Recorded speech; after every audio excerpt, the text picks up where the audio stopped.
Morning everyone. आज की class में हम साइंस में नया चैप्टर स्टार्ट करेंगे जो कि आपका है मेटल्स एंड नॉन मेटल्स, है ना। तो हेडिंग लगाते हैं चैप्टर की मेटल्स एंड नॉन मेटल्स। क्या आपको पता है मेटल्स क्या होते हैं, नॉन मेटल्स क्या होते हैं? कोई बता सकता है? एनीवन? किसी को भी थोड़ा बहुत पता हो कि मेटल क्या होता है, नॉन मेटल क्या होता है? एग्जाम्पल ही देखो कौन सा। हाँ, आयरन। आयरन क्या है? हाँ, आयरन वेरी गुड। और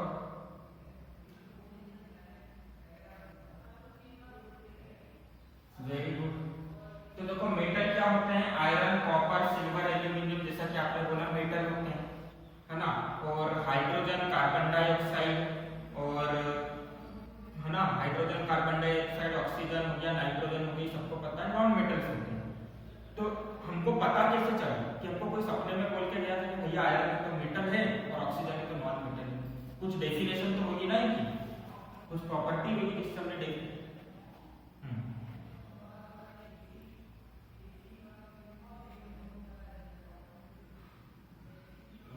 अब मेटल जो आप बोलते हो हार्ड होता है और शाइनिंग सरफेस होती है। आपने कभी सोडियम मेटल को देखा है? सोडियम इज आल्सो मेटल, पर वो इतना सॉफ्ट होता है कि वो अपने घर में जो नाइफ होता है ना उससे कट हो जाता है।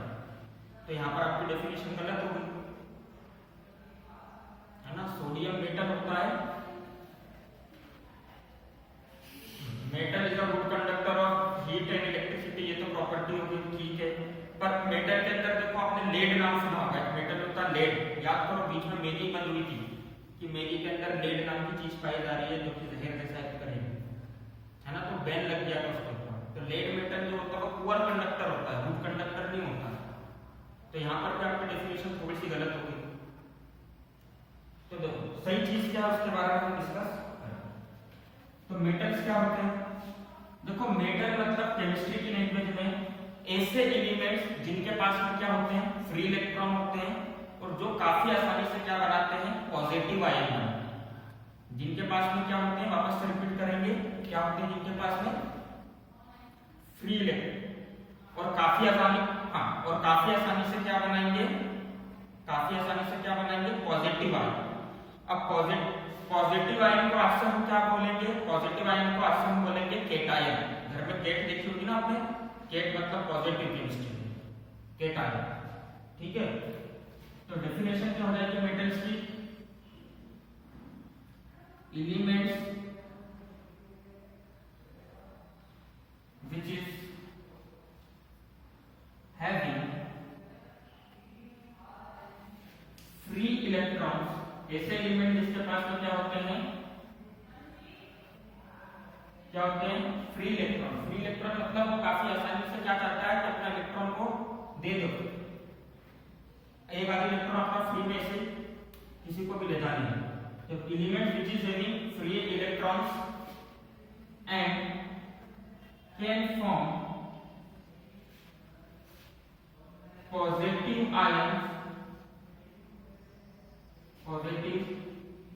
Ions, easily is called metals, देखो पीरियोडिक टेबल आप देखोगे ना तो उसके अंदर आपको क्या दिखेंगे? बहुत सारे एलिमेंट्स दिखेंगे। उन एलिमेंट्स में से हम मेटल किसको बोलेंगे? जिनके पास में क्या होना चाहिए? मेटल होने के लिए कौन कौन सी दो कंडीशन है? एक कंडीशन तो क्या है? कौन से इलेक्ट्रॉन होना चाहिए? फ्री इलेक्ट्रॉन होना चाहिए। दूसरी कंडीशन क्या है? कैसा आयन बनाना चाहिए? पॉजिटिव आयन बनाना चाहिए। जैसे अभी मैंने आपसे थोड़ी देर पहले बात करी थी सोडियम। सोडियम का एटॉमिक नंबर होता है 11। कितना होता है? 11। अब आपने क्लास 9 में एक डायग्राम बनाना सीखा होगा। क्लास 9 में आपने ये वाला डायग्राम बनाना सीखा होगा कि सोडियम का न्यूक्लियस है। सबसे पहले शेल में कितने इलेक्ट्रॉन होंगे? आप बोलते थे सर 2 इलेक्ट्रॉन। फिर उसके बाद वाले में कितने होंगे? 1 2 3 4 5 6 7 8 और उसके बाद वाले में कितना होगा? 1। तो देखो 8 इलेक्ट्रॉन। सभी क्या चाहते हैं, लास्ट में कितने इलेक्ट्रॉन आए? तो देखो सोडियम के पास में पहले शेल में 2 इलेक्ट्रॉन है, बाद वाले में 8 है और सबसे लास्ट वाले में 1 है। अगर सोडियम को सबसे है ना, सुनना मेरी बात ध्यान से, सोडियम को सबसे आखिरी वाले में 8 इलेक्ट्रॉन लाने हैं, तो वो क्या कोशिश करेगा, इस 1 इलेक्ट्रॉन को किसी को देना ज्यादा अच्छा रहेगा कि किसी से 7 इलेक्ट्रॉन छीनना ज्यादा अच्छा रहेगा? ज्यादा इजी क्या पड़ेगा, किसी से लड़ाई करके 7 इलेक्ट्रॉन छीनना इजी पड़ेगा कि अपना 1 इलेक्ट्रॉन दे देना इजी पड़ेगा? 1 इलेक्ट्रॉन देना इजी पड़ेगा, क्योंकि अगर लड़ाई करके लेता है 1 इलेक्ट्रॉन तो उसको 7 बार लड़ाई करनी पड़ेगी और इतनी फाइट नहीं कर पाएगा। तो सोडियम क्या करेगा अपना, सोडियम क्या करेगा, अपना 1 इलेक्ट्रॉन डोनेट कर देगा। सोडियम क्या करेगा, अपना 1 इलेक्ट्रॉन डोनेट कर देगा। ठीक है, क्या हो गया, वीडियो पॉज हो गई क्या? फिर क्या होगा, वीडियो भी पॉज नहीं है, अच्छा है, लेट आने वाले हैं। चल, तो सोडियम क्या करेगा, अपना 1 इलेक्ट्रॉन डोनेट कर देगा। अब देखो यहाँ पर जो नंबर लिखा रहता है इसका मतलब होता है एटॉमिक नंबर। यहाँ पे जो नंबर लिखा रहता है इसका मतलब होता है एटॉमिक नंबर। और ये एटॉमिक नंबर क्या बताता है कि सोडियम के पास 11 इलेक्ट्रॉन थे, मतलब सोडियम के पास 11 नेगेटिव चार्ज थे, -11 नेगेटिव चार्ज था, और 11 प्रोटॉन थे, मतलब +11 पॉजिटिव चार्ज था। तो शुरू में सोडियम के ऊपर कौन सा चार्ज था, -11 + 11 0 हो गया ना, होगा कि नहीं होगा, है ना? बात समझो, इस 11 का मतलब क्या है कि शुरू में जब सोडियम के पास यहाँ पे इलेक्ट्रॉन था, उसने इलेक्ट्रॉन नहीं दिया था, तो सोडियम के पास 11 इलेक्ट्रॉन थे और 11 प्रोटॉन थे। अब सबने इतना पढ़ा है कि इलेक्ट्रॉन के ऊपर माइनस का चार्ज होता है, प्रोटॉन के ऊपर प्लस का चार्ज होता है, तो दोनों का कंबाइन, है ना, दोनों का कंबाइन इफेक्ट देखेंगे तो क्या होगा, -11 और 11 प्रोटॉन के ऊपर प्लस का चार्ज मतलब +11, तो -11 + 11 टोटल चार्ज कितना हो गया, टोटल 0। अब मैंने बोला सोडियम ने 1 इलेक्ट्रॉन किसी को डोनेट कर दिया, सोडियम ने 1 इलेक्ट्रॉन किसी को डोनेट कर दिया, तो सोडियम के पास कितने इलेक्ट्रॉन बचे हैं, 11 के 10 इलेक्ट्रॉन, तो 10 इलेक्ट्रॉन है, और प्रोटॉन कितने हैं, प्रोटॉन डोनेट करा क्या किसी को, तो प्रोटॉन 11 है। अब देखो चार्ज क्या हो जाएगा, 10 इलेक्ट्रॉन मतलब -10, 11 प्रोटॉन मतलब +11, कितना चार्ज आएगा, प्लस चार्ज आएगा कि माइनस, तो कितना चार्ज आएगा, +1, कितना चार्ज आएगा, +1। इसका मतलब देखो सोडियम क्या है, सोडियम के पास में फ्री इलेक्ट्रॉन था, आखिरी वाले इलेक्ट्रॉन को क्या बोला हमने, फ्री इलेक्ट्रॉन, किसी को भी ले जाने जाएगा, ले जाओ भैया जल्दी से, और उसके ऊपर क्या आ जाएगा, कौन सा चार्ज आ जाएगा, काफी आसानी से, तो ऐसे एलिमेंट जिनके पास में फ्री इलेक्ट्रॉन होता है और काफी आसानी से पॉजिटिव चार्ज आ जाता है, उनको हम क्या बोलते हैं, क्या बोलते हैं उनको, मेटल्स। अब मेटल के एग्जांपल लिख लेते हैं, क्या क्या होगा, कभी तक का गोल्ड, सिल्वर, एल्यूमिनियम वगैरह लिखते हैं, सोडियम एग्जांपल होता है ना, और मैग्नीशियम भी मेटल होता है, कैल्शियम भी मेटल होता है, हाँ वेरी गुड, कैल्शियम, जिंक, है ना, ये सभी क्या है, मेटल है, ठीक है, आयरन, कॉपर,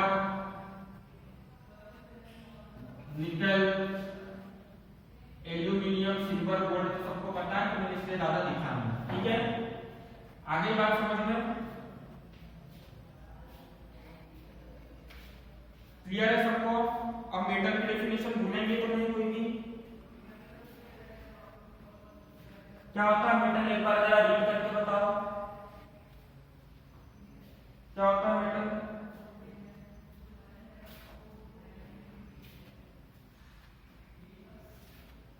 है ना, तो मेटल होने के लिए कौन कौन सी दो कंडीशन बिल्कुल नेसेसरी है, क्या चीज दो होने ही चाहिए, है ना? फ्री इलेक्ट्रॉन होना चाहिए और काफी आसानी से क्या बना लें, फ्री इलेक्ट्रॉन होना चाहिए और काफी आसानी से क्या बना लें, पॉजिटिव आयन।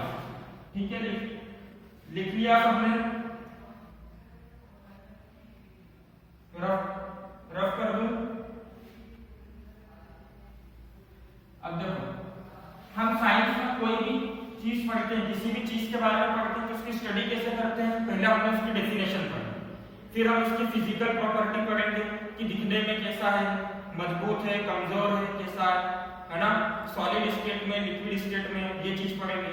फिर हम उसकी केमिकल प्रॉपर्टी पढ़ेंगे कि एसिड से रिएक्ट करने पर क्या होता है इसके अंदर, बेस के साथ में रिएक्शन करता है तो क्या होता है, पानी के साथ में रिएक्शन करता है तो क्या होता है। ठीक है, तो अभी हमने पढ़ लिया डेफिनेशन, तो अगला टॉपिक क्या होना चाहिए, प्रॉपर्टीज ऑफ मेटल। तो प्रॉपर्टीज ऑफ मेटल में हम पढ़ेंगे फिजिकल प्रॉपर्टीज ऑफ मेटल। ठीक है, चलो तो हेडिंग लगा लेते हैं फिजिकल प्रॉपर्टीज ऑफ मेटल। यहां से डेफिनेशन आ जाती हैं, दो डेफिनेशन बहुत इंपॉर्टेंट है जिनको मैं बताऊंगा अभी, वो डेफिनेशन आने के चांसेस बहुत होते हैं। फिजिकल प्रॉपर्टीज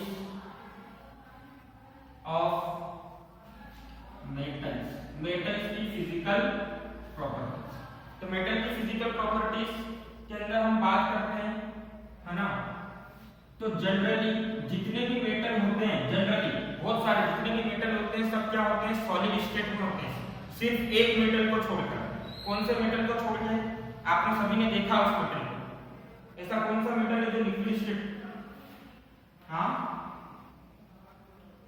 नहीं, आप सभी ने उसको देखा है लिक्विड स्टेट में, और आप नहीं, गलत बात। डॉक्टर के पास जाते हो कि नहीं जाते हो, एक मेरी बात तो सुनो, डॉक्टर के पास जाते हो, आपको फीवर चेक कराने जाते हो तो किस, फीवर चेक कराने जाते हो तो डॉक्टर किससे फीवर चेक करते हैं, थर्मोमीटर में कौन सा मेटल होता है, मर्क्यूरी। तो मर्क्यूरी ही एकमात्र ऐसा मेटल है जो कि कौन सी स्टेट में पाया जाता है, कौन सी स्टेट में पाया जाता है, लिक्विड स्टेट में पाया जाता है। बाकी सारे मेटल कैसे होते हैं, सॉलिड स्टेट में। तो लिख लो सबसे पहला पॉइंट, जनरली मतलब अधिकतर, generally all metals are solid in nature except mercury। जितने भी मेटल होते हैं जनरली क्या होते हैं, नेचर में सॉलिड होते हैं, except mercury which is liquid in state, except mercury which is कौन सी स्टेट में होता है, विच इज लिक्विड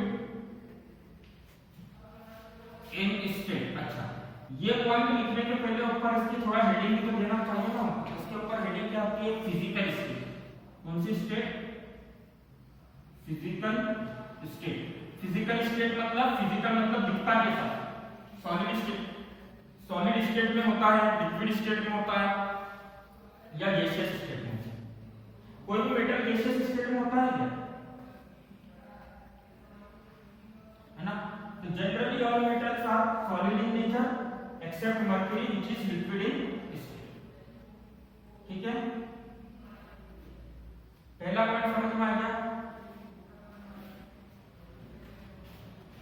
अब जितने भी मेटल होते हैं प्योरेस्ट फॉर्म में मतलब जो बिल्कुल प्योर होते हैं, मतलब बिल्कुल प्योर है, कोई मिलावट नहीं है, किसी के साथ में उन्होंने रिएक्शन नहीं करा है, तो उनकी सरफेस के ऊपर क्या होती है, चमक होती है। उनकी सरफेस के ऊपर क्या होती है, एक चमक होती है, एक लस्टर होता है, एक शाइन होती है, जिसको हम क्या बोलते हैं, मेटालिक लस्टर। कौन सा लस्टर बोलते हैं, मेटालिक लस्टर। तो मेटालिक लस्टर आप लोगों ने देखा होगा कि जैसे घर में कुछ नई ज्वेलरी आई, मम्मी अगर कुछ नई ज्वेलरी लेकर आती है, गोल्ड की या सिल्वर की, जनरली सिल्वर की जब ज्वेलरी नहीं आती है तो उसकी शाइन कैसी रहती है, उसकी शाइन शाइन कैसी रहती है, काफी शाइनिंग करता है, उसकी सरफेस काफी चमकती है ना। तो या घर में जब नया बर्तन आता है, खाना खाने का कौन सा नया बर्तन आता है मेटल का, तो उसकी शाइन कैसी रहती है, बहुत ज्यादा लस्टर होता है, बहुत ज्यादा शाइन करता है। या जब हम नई साइकिल लेते हैं या नई कार ली या नई बाइक ली, तो क्या होता है, काफी शाइनिंग रहती है सरफेस। क्या शाइन हमेशा बनी रहती है कि समय के साथ साथ हाँ, वेरी गुड, समय के साथ साथ क्या होती है, शाइन डल हो जाती है। तो उसके पीछे का रीजन क्या है, समय के साथ साथ शाइन क्यों डल हो गई। जैसे मान लो अपनी मम्मी क्या लेकर आए, चांदी की कोई सी ज्वेलरी लेकर आए, सिल्वर की कोई सी ज्वेलरी लेकर आए, तो अभी क्या होगा, काफी चमकेगी वो, उसका चमक काफी अच्छी रहेगी। और मम्मी ने लाके क्या कर दिया, उसको अलमीरा में रख दिया।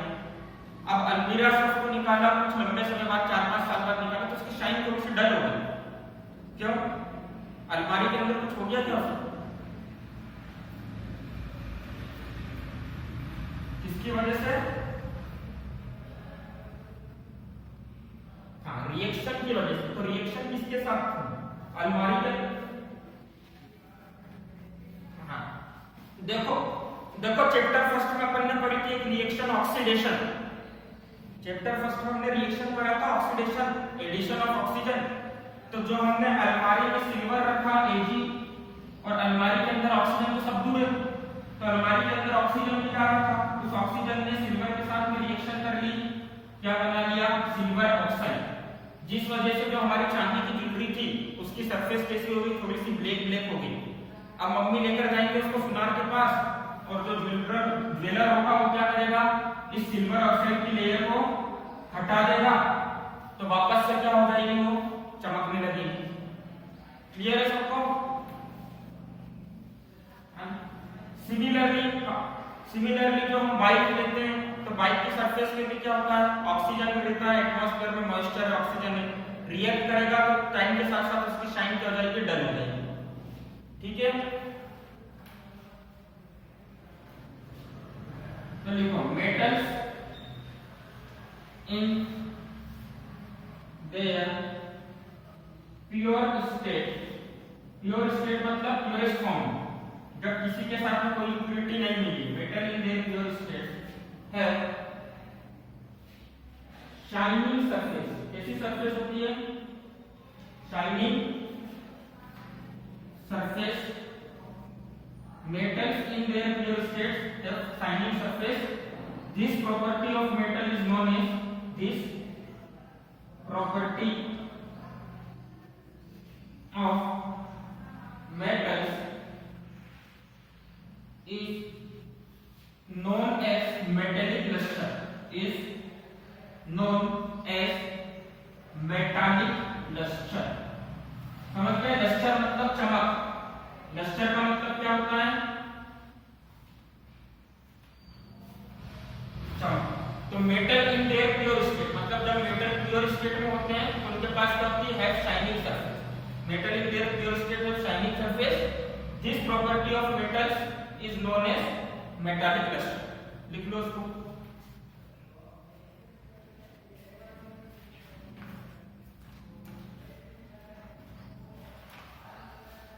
लिख लिया।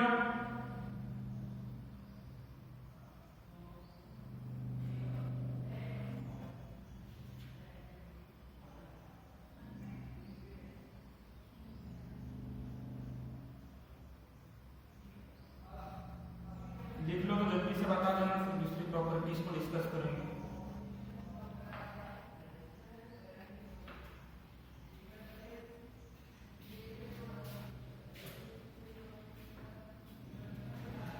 अब अगली प्रॉपर्टी जो हम डिस्कस करेंगे वो होगी मैलेबिलिटी। नया नाम लग रहा है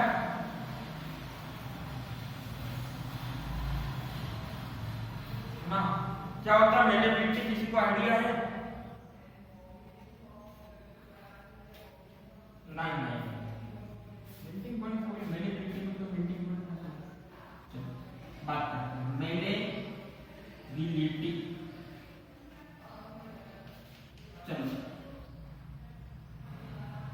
चलो इधर बात करते हैं मैलेबिलिटी। अच्छा, हाँ ठीक।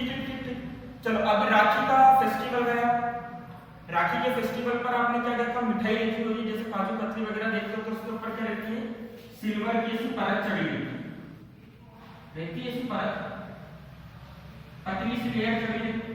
सिल्वर मेटल, नकली सिल्वर होता है कि असली सिल्वर होता है? हाँ, असली सिल्वर होता है ना? नहीं, असली सिल्वर होता है, एक्चुअल में मेटल होता है ना? तो मैलिएबिलिटी का मतलब क्या, देखो जो मिठाई है उसके ऊपर पतली सी सिल्वर की लेयर चढ़ी हुई है, पतली सी शीट है, बोल सकते हैं ना, पतली सी शीट है, बोल सकते हैं कि नहीं बोल सकते? जल्दी बताओ तो, है ना? तो क्या है, मिठाई जैसे ये मिठाई है तो इसके ऊपर क्या पतली सी सिल्वर की क्या चढ़ी हुई है, शीट चढ़ी हुई है। तो मेटल तो इतना हार्ड होता है पर उसकी हमने क्या बना ली, पतली सी शीट बना ली, ठीक। इसी प्रॉपर्टी को हम क्या बोलते हैं, मैलिएबिलिटी। तो आपने कहां देखा, जैसे किसी आप लॉन्ग डिस्टेंस जर्नी करते हो, सफर करते हो, तो आप क्या करते हो, एल्यूमिनियम फॉइल के अंदर खाने को पैक करते हो, बोलते हो ना, वहां पे एल्यूमिनियम की फॉइल लेकर आते हो, उसमें खाने को पैक करते हो, तो वो एक्चुअल में एल्यूमिनियम की फॉइल होती है, मतलब एल्यूमिनियम मेटल है पर उसको हमने क्या करा, मार के हैमर से पीट के उसको क्या करा, बहुत पतली सी क्या बना ली, फॉइल बना ली। पेपर जैसा हो जाता है, बिल्कुल हो जाता है कि नहीं होता? अच्छा, जिनके घर में लोहे के दरवाजे, आयरन के दरवाजे होते हैं, जैसे कहीं कहीं घर में क्या होता है, जनरली कोई रूम में हम क्या करते हैं, आयरन के दरवाजे लगा देते हैं, जैसे छत पे पैरापेट जो बनता है, या आपने स्कूल में देखा होगा, स्कूल में जितने भी डोर्स हैं वो किसके हैं, आयरन के।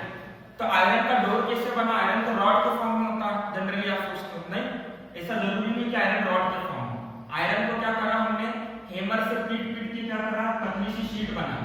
अब उस शीट का हम क्या कर सकते हैं, हमारे रूम में एज अ डोर जैसा यूज कर सकते हैं। आगे बात समझ में है ना? तो मैलिएबिलिटी क्या होता है, देखो किसी भी मेटल की वो प्रॉपर्टी जिससे कि इसको बीट करके मतलब मार के किसमें कन्वर्ट कर देते हैं हम, किसमें कन्वर्ट करते हैं, थिन शीट्स में, है ना? तो लिखिए, the property of a metal, the property of a metal by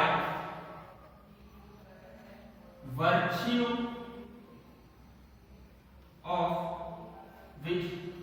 of which मतलब जिसकी वजह से, है ना? The property of a metal by virtue of which it is converted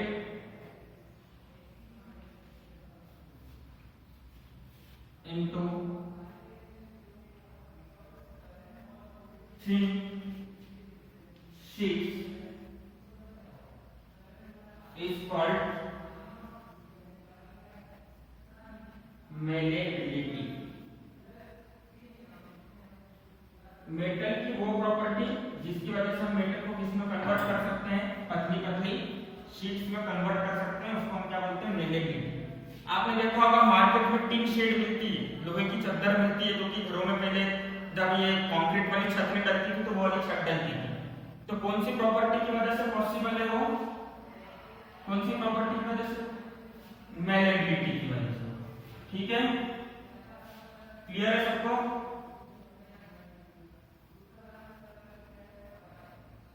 है ना? तो देखो मैलिएबिलिटी और डक्टिलिटी दो ऐसी प्रॉपर्टी जो क्वेश्चन 2 मार्क का क्वेश्चन आ जाता है, डिफाइन मैलिएबिलिटी एंड डक्टिलिटी। इस चैप्टर से 2 मार्क का कई बार क्वेश्चन आ जाता है, what is malleability and ductility, तो ये तो याद नहीं होना चाहिए। एक अगली प्रॉपर्टी है डक्टिलिटी, कौन सी लिटी?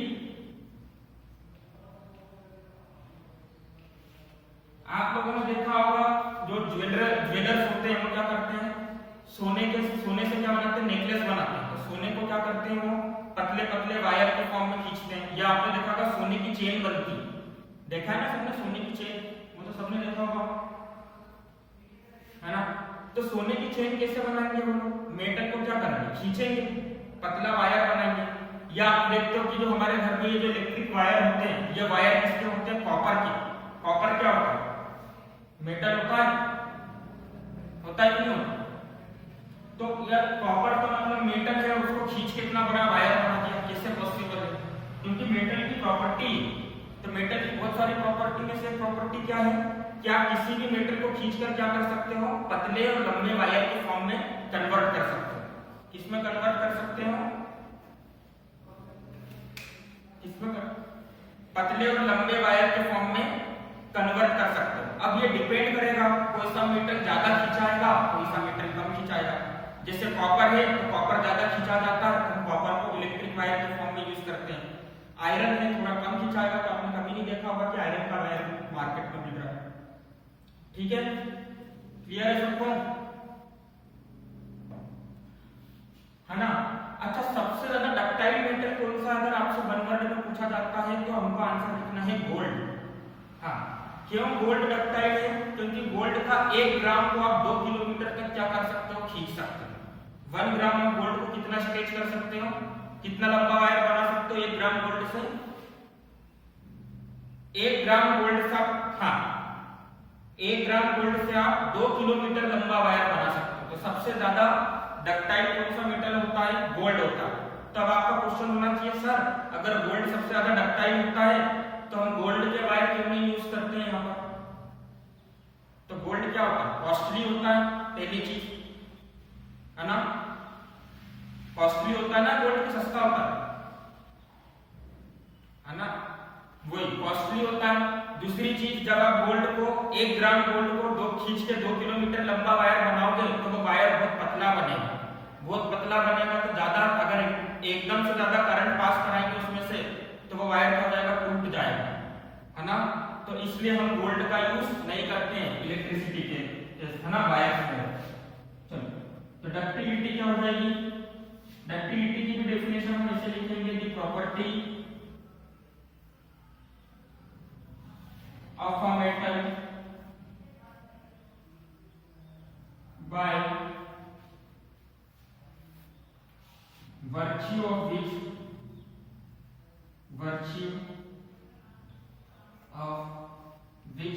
ये नोट्स में लिखना आप लोग ना, मिलेगी बुक में से। The property of a metal by virtue of which it is drawn मतलब खींच कर, is drawn into thin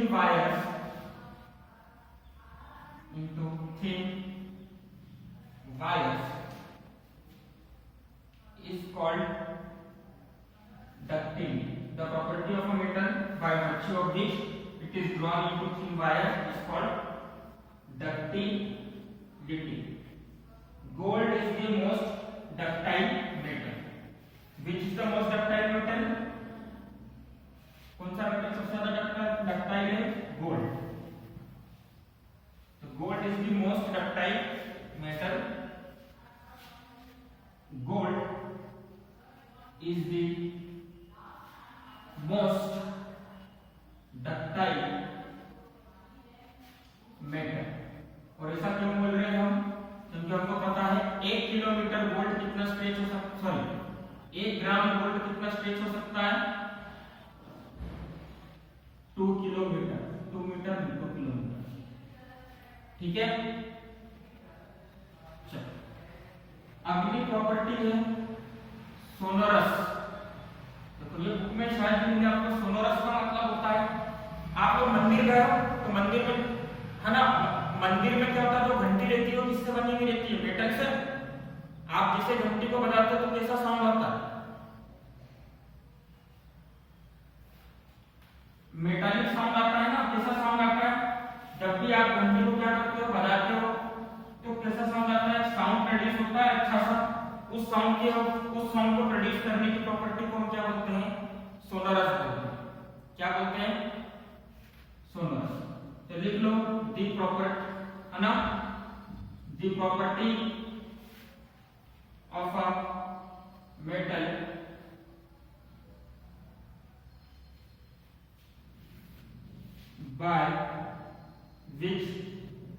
by virtue of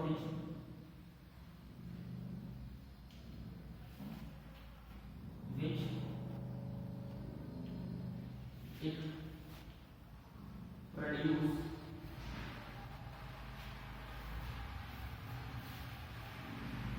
sound when beaten by hard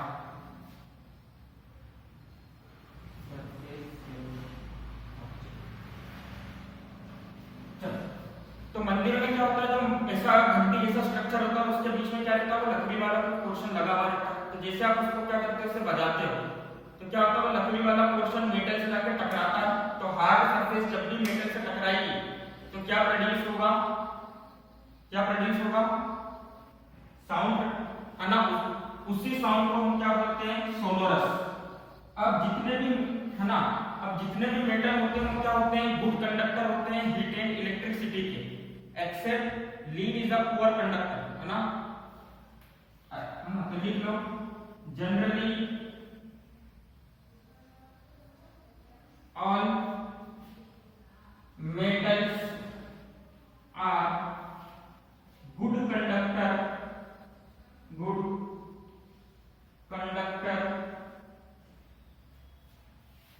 of heat and electricity। जितने मेटल होते हैं जनरली जैसे होते हैं, गुड कंडक्टर होते हैं हीट और इलेक्ट्रिसिटी, ठीक है। अच्छा, बेस्ट कंडक्टर कौन होता है हीट और इलेक्ट्रिसिटी का, तो कहीं बार क्वेश्चन में आता है बेस्ट कंडक्टर और पुअर कंडक्टर पूछ लेते हैं, है ना।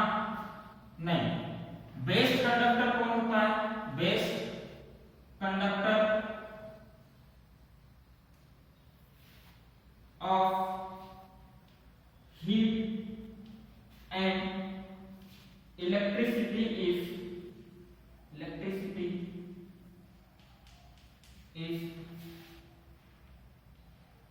silver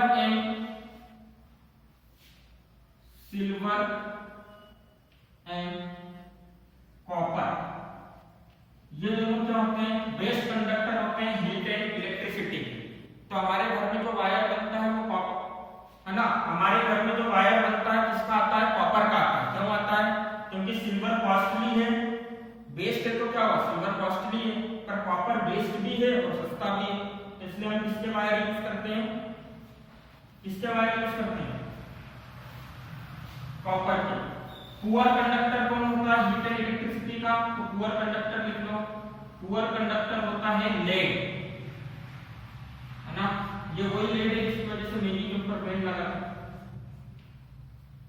ठीक है।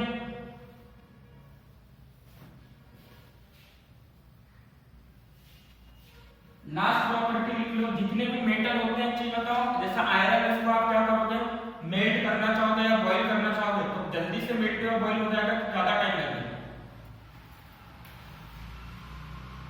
लगेगा, तो लिख लो, generally metals have high melting and boiling point। Generally जितने भी मेटल्स होते हैं उनका मेल्टिंग और बॉइलिंग पॉइंट कैसा होता है, हाई होता है, ज्यादा होता है, ठीक है। फिर दूसरी बात करते हैं लास्ट प्रॉपर्टी की, कि हार्डनेस। सभी मेटल कैसे होते हैं, हार्ड होते हैं कि सॉफ्ट होते हैं, हार्ड होते हैं। पर कुछ मेटल ऐसे होते हैं जो कि नाइफ से भी कट जाते हैं। तो नाइफ से कटने वाले मेटल कौन कौन से हैं, सोडियम और पोटेशियम। कौन कौन से हैं, generally all metals are hard except, किसको छोड़ के, सोडियम एंड पोटेशियम, है ना। तो सोडियम और पोटेशियम ऐसे मेटल होते हैं जो कि चाकू से क्या हो जाते हैं, नाइफ से क्या हो जाते हैं, कट हो जाते हैं ना, sodium and except sodium and potassium, ठीक है। तो लिख लेना, sodium and potassium can be easily cut with the help of knife. लिख देता हूं यहां पे, sodium and potassium can be cut easily with the help of knife। किसकी मदद से,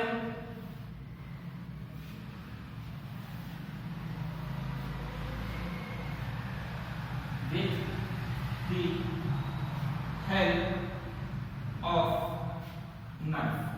तो देखो यहाँ पर ये आपका आज का टॉपिक कंप्लीट हो गया, फिजिकल प्रॉपर्टीज ऑफ मेटल। इसको अच्छे से लिखना है, लर्न करना है, ठीक है? क्लियर है सबको?